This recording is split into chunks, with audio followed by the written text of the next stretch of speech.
बुद्धि बड़ी या पैसा। किसी देश में एक राजा राज करता था। उसके लिए पैसा ही सब कुछ था। वह सोचता था कि पैसे के बल पर दुनिया के सब काम काज चलते हैं। तांबे की मेघ तमाशा देख, कहावत झूठ नहीं है। मेरे पास अटूट धन है, इसीलिए मैं इतने बड़े देश पर राज करता हूँ। लोग मेरे सामने हाथ जोड़े खड़े रहते हैं।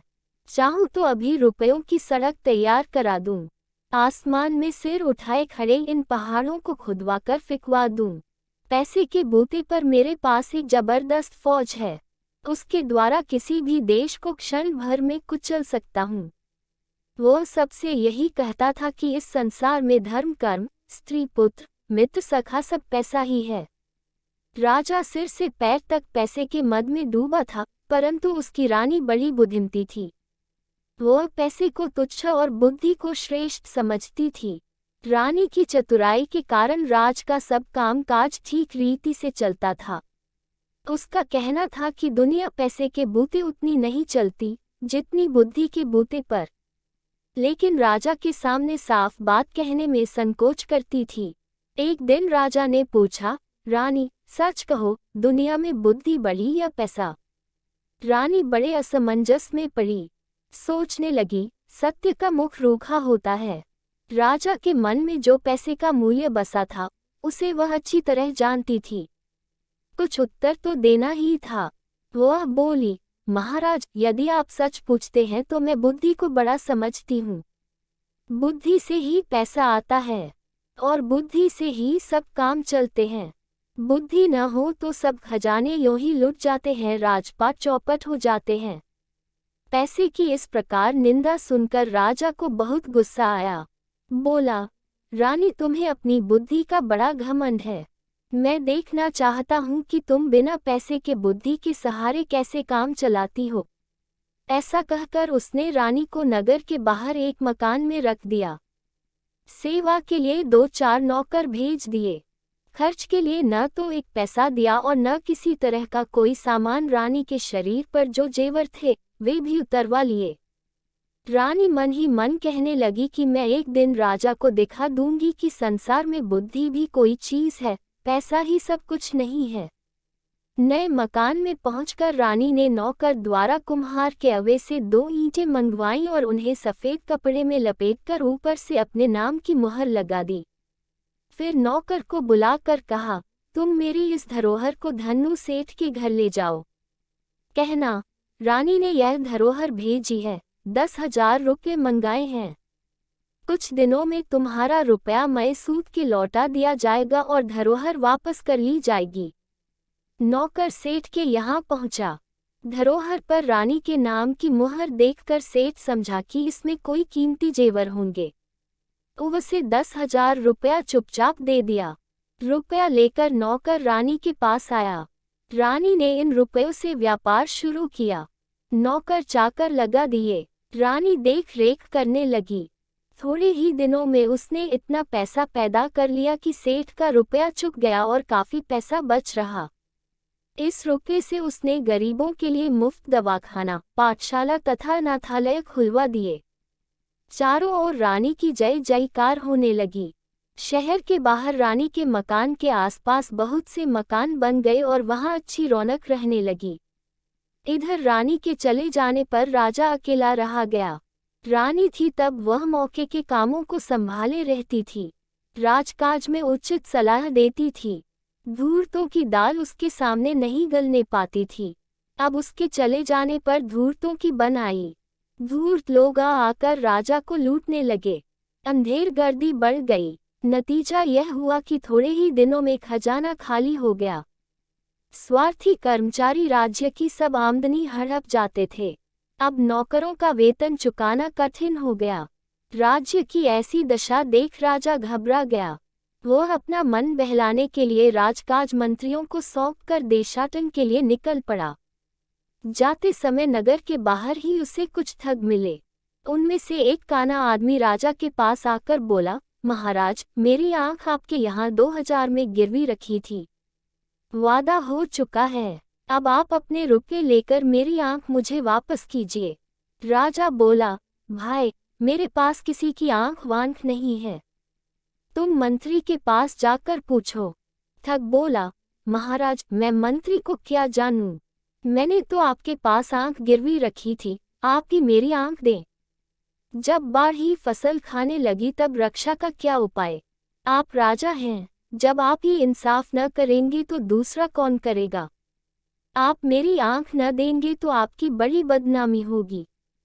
राजा बड़ा परेशान हुआ। बदनामी से बचने के लिए उसने जैसे तैसे 4,000 रुपये देकर उसे विदा किया। कुछ दूर आगे चला था कि एक बूढ़ा आदमी उसके सामने आकर खड़ा हो गया। पहले के समान वह भी कहने लगा, महाराज मेरा एक कान आपके यहाँ गिरवी रखा था, रुपया लेकर मेरा कान मुझे वापस कीजिए। राजा ने उसे भी रुपया देकर विदा किया। इस प्रकार रास्ते में कई ठग आए और राजा से रुपया ऐंठ कर चले गए। जो कुछ रुपया पैसा साथ लाए थे वह ठगों ने लूट लिया। वह खाली हाथ कुमारी चौबोला के देश में पहुंचे। कुमारी चौबोला उस देश की राजकन्या थी। उसका प्रण था कि जो आदमी मुझे जुए में हरा देगा उसी के साथ विवाह करूंगी। राजकुमारी बहुत सुंदर थी। दूर दूर के लोग उसके साथ जुआ खेलने आते थे और हार कर जेल की हवा खाते थे। सैकड़ों राजकुमार जेल में पड़े थे। मुसीबत के मारे यह राजा साहब भी उसी देश में आ पहुंचे। चौबोला की सुंदरता की खबर उनके कानों में पड़ी तो उनके मुंह में पानी भर आया। उनकी इच्छा उसके साथ विवाह करने की हुई। राजकुमारी ने महल से कुछ दूरी पर एक बंगला बनवा दिया था। विवाह की इच्छा से आने वाले लोग इसी बंगले में ठहरते थे। राजा भी उस बंगले में जा पहुंचा। पहरेदार ने तुरंत बेटी को खबर दी।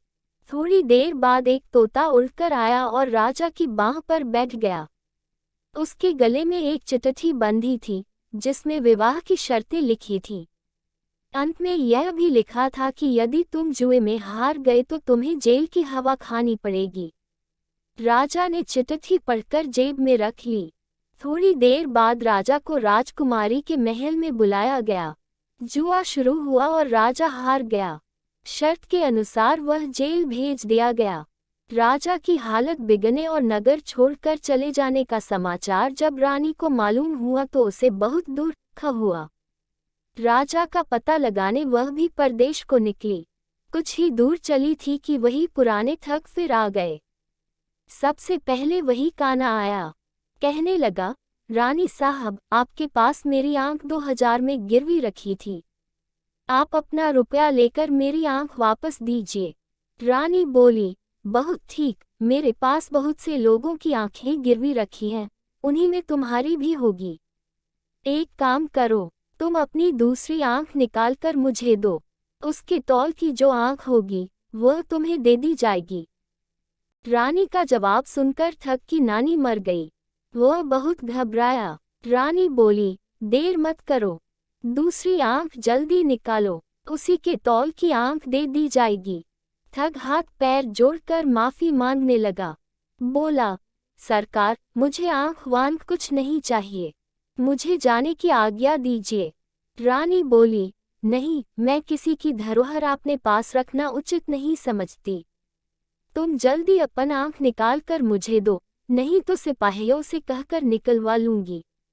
अंत में ठग ने विनती करके 4,000 रुपया देकर अपनी जान बचाई।